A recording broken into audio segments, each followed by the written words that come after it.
बिहार के किसानों के लिए बड़ी खुशखबरी निकल के आ रही है। कृषि इनपुट अनुदान योजना का ऑनलाइन आवेदन प्रक्रिया फिर से शुरू कर दी गई है। आपकी जानकारी के लिए बताते चले कि 4 मई 2026 को आकस्मिक वर्षापात, ओलावृष्टि, आंधी तूफान और बारिश होने के कारण फसल की क्षति हुई थी। इसका आकलन कराने के बाद 4 जिला को चिन्हित किया गया। वो कौन कौन से 4 जिला है, अगर आपका भी जिला का नाम होगा तो आप आसानी से आवेदन कर सकते हैं। तो आवेदन करने के लिए पहले आपको पंचायत सूची चेक करना होगा। उस पंचायत सूची में अगर आपका पंचायत का नाम होगा तो आप आसानी से आवेदन कर सकते हैं। तो कैसे आप पंचायत सूची चेक करेंगे, कहाँ से आप कृषि इनपुट अनुदान योजना का आवेदन कर सकते हैं, क्या इनकी पात्रता दी गई है, कौन कौन से डॉक्यूमेंट लगेंगे, आगे आपको सभी जानकारी के साथ पूरे विस्तृत रूप से बताने वाला हूँ। वीडियो को आप ध्यानपूर्वक अंत तक देखते रहिए। सो मेरा नाम है राजकुमार और आपका अपना ही चैनल राज हेल्प में आपको स्वागत है। तो चलिए वीडियो शुरू करते हैं। फ्रेंड्स, वीडियो आने से पहले हमेशा की तरह आपसे एक रिक्वेस्ट रहेगा, इस वीडियो को आप फेसबुक देख रहे हैं पेज को फॉलो कर लीजिए और यूट्यूब पे देख रहे हैं चैनल को सब्सक्राइब कर लीजिए। कृषि इनपुट अनुदान योजना 2025-26 रबी का ऑनलाइन अप्लाई करने के लिए 4 जिला को चिन्हित किया गया है।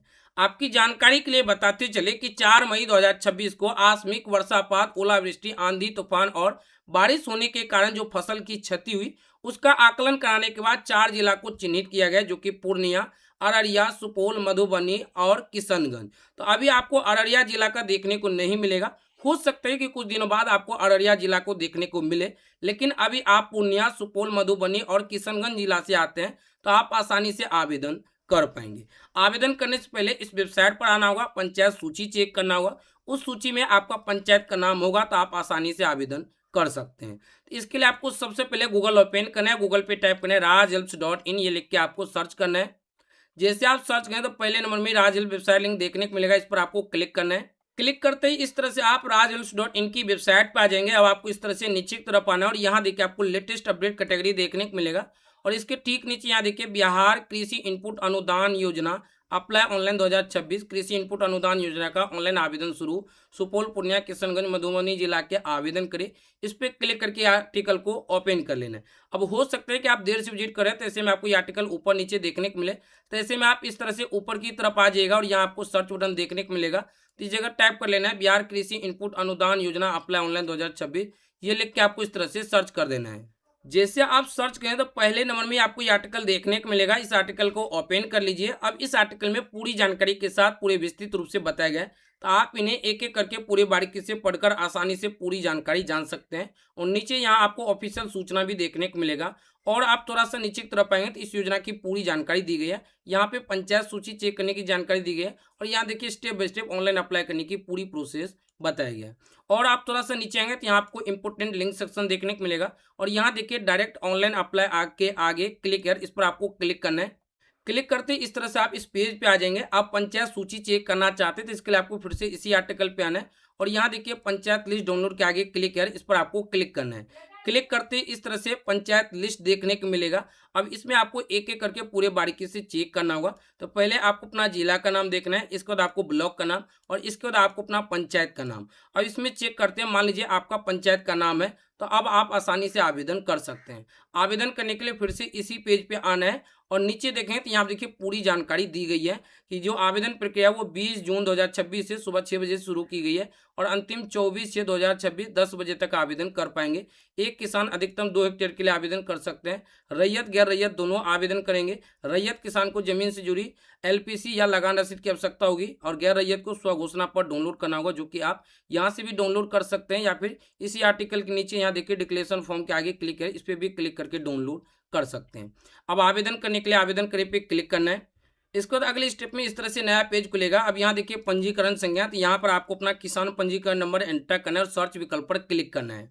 इसके बाद यहाँ पे आपसे पूछा जा रहा है कि आवेदन करने से पहले आप अपने बैंक खाते की आधार एनपीसीआई लिंक है या नहीं, वो चेक कर लीजिए। अगर नहीं है तो डीबीटी लिंक करा लीजिए। अगर आप चेक करना चाहते हैं कि एनपीसीआई लिंक है या नहीं तो इस पर क्लिक करके चेक कर सकते हैं। मान लीजिए कि आपको मालूम है कि आपका एनपीसीआई नहीं डीबीटी लिंक है, आवेदन करना चाह रहे हैं तो ओके विकल्प पे क्लिक करना है। ओके विकल्प पर जैसे ही क्लिक करें तो इस तरह से अगले स्टेप में आवेदन फॉर्म खुलकर आ जाएगा। तो आवेदन करने से पहले यहाँ पर आपको अपनी पूरी जानकारी चेक कर लेना है। इसके बाद आपको इस तरह से नीचे की तरफ आना है। अब यहाँ देखिए सदस्य का संबंध पूछा जा रहा है, तो इस पर क्लिक करना है, जो कि आपको ऑफिशियल सूचना में भी देखने को मिलेगा कि आपको फैमिली की भी जानकारी देनी होगी। तो किसका आप जानकारी भरें, माता पिता, पति पत्नी या वयस्क बच्चे, जिनका भी जानकारी भरेंगे उसका आपको चयन करना है। यहाँ से जीवित पे आपको क्लिक करना है, मृत पे बिल्कुल भी क्लिक नहीं करना है। इसके बाद यहाँ पे उनका आधार नंबर एंटर करना है, आधार अनुसार यहाँ पे नाम लिखना है, आधार अनुसार यहाँ पे कैलेंडर की मदद से जन्म तिथि सिलेक्ट कर लेना है। इसके बाद उनके आधार पर ओटीपी जाएगा, ओटीपी एंटर कर सबमिट करना है। यहाँ पे फैमिली का जो सो नाम ऐड हो जाएगा। इसके बाद नीचे आना है, यहाँ पर आपको जो सो किसान का प्रकार और भूमि का विवरण दर्ज करना होगा। तो कुल कितने जो सो जमीन में आपने खेती की थी वो जानकारी आपको यहाँ पे देखना है। यहाँ से किसान का प्रकार चयन करना है कि स्वयं भूधारी या वास्तविक खेतीहर या स्वयं भूधारी प्लस वास्तविक खेतीहर दोनों है। जिसके तहत आवेदन करना चाहते हो उस पर आपको क्लिक करना है। यहाँ से क्षति का कारण आपको बताना होगा, तो इस पर आपको क्लिक कर लेना है। इसका किसान का प्रकार पूछा जाएगा, जो कि ये ऑटोमेटिक सिलेक्ट हो जाएगा। यहाँ से आपको फसल का नाम सेलेक्ट करना है कि कौन से फसल के लिए आप आवेदन कर रहे हैं। तो जो भी फसल के लिए आवेदन करेंगे उस पर आपको क्लिक करना है। यहाँ से जमीन का प्रकार चयन करना है, तो सिंचित पे आपको क्लिक करना है। या पंचायत सूची से चेक कर लीजिएगा कि आपका पंचायत सिंचित और असिंचित दोनों के लिए योग्य है, दोनों के लिए होंगे तो आप अपने अनुसार यहाँ पे देख लीजिए। यहाँ पे क्षति का कारण आपको बताना है। जो जमीन पे आपने खेती की उस जमीन का थाना नंबर लिखना है, यहाँ पे खाता नंबर, यहाँ पे खेसरा नंबर, लगाए गए फसल की भूमि रकबा बताना होगा, क्षति फसल का रकबा यहाँ पे बताना होगा। जैसे आप ये रकबा की जानकारी देंगे तो अनुदानित यहाँ पे राशि आपको देखने को मिलेंगे। बगल के किसान का यहाँ पे आपको नाम लिखना है। इसके बाद फिर से आपको एक और बगल के किसान का नाम लिखना है। तो ये तो एक जगह खेती की है, इसी जगह मान लीजिए कि और दूसरी जगह खेती की है, तो ये न्यू रो पे क्लिक करके इसी तरह से एक कॉलम खुलेगा, उसमें भी आपको पूरी जानकारी भरना होगा। इसका नीचे की तरफ आना और यहाँ पे जानकारी दिया गया, इन्हें आपको पढ़ लेना है और ये तीनों बॉक्स पे आपको इस तरह से टिक करना है। और इसके बाद यहाँ पे जो भी कैप्चा कोड देखने को मिलेगा हूबहू इसे कैप्चा एंटर करना है और गेट ओटीपी पे क्लिक करना है। तो आपके जो सो किसान पंजीकरण मोबाइल पर ओटीपी जाएगा, वो ओटीपी सबमिट करेंगे और अगले स्टेप में आपको जरूरी डॉक्यूमेंट अपलोड करना होगा। जैसे कि आप गैर रैयत होंगे तो स्व घोषणा पत्र आपको डाउनलोड करना होगा और उन्हें आपको प्रिंट कर भर कर आपको अपलोड करना होगा। लेकिन आप रैयत होंगे तो जमीन से जुड़ी एलपीसी या लगान रसीद आप अपलोड कर सकते हैं। स्व घोषणा पत्र डाउनलोड करना चाहेंगे तो इसके लिए आपको फिर से इसी आर्टिकल पे आ जाना है और यहाँ देखिए आपको डिक्लेरेशन फॉर्म के आगे क्लिक है, इस पर आपको क्लिक करना है। क्लिक करते इस तरह से आपको स्व घोषणा पत्र देखने को मिलेगा, इन्हें आपको प्रिंट करना है और इसके बाद आपको पूरे बारीकी से भरना होगा। तो सबसे पहले यहाँ पे आपको किसान का नाम लिखना है। महिला के नाम से आवेदन करें तो यहाँ पे उनके पति का नाम लिखना है। पुरुष के नाम से आवेदन करें तो यहाँ पे उनके पिता का नाम लिखना है। यहाँ पे गाँव का नाम लिखना है, यहाँ पे पंचायत का नाम, यहाँ पे प्रखंड का नाम, यहाँ पे जिला का नाम। इसके बाद नीचे की तरफ आना है, यहाँ पे क्रमांक संख्या लिखना है। इसके बाद जहाँ पे आपने खेती की वो जमीन जिस मौजा अंतर्गत आते होंगे उस मौजा का जो थाना नंबर होंगे वो थाना नंबर लिख लेना है। यहाँ पे उस जमीन का खेसरा नंबर और वो जमीन किसके नाम से उस मूल भूधारी का नाम लिखना है। चौहदी के किसान का नाम लिखना है। कुल खेती का रकबा, कितने रकबा में आपने खेती किया वो जानकारी लिखना है और क्षति का रकबा कितना आपका क्षति हो वो जानकारी आपको यहाँ पे लिखना है।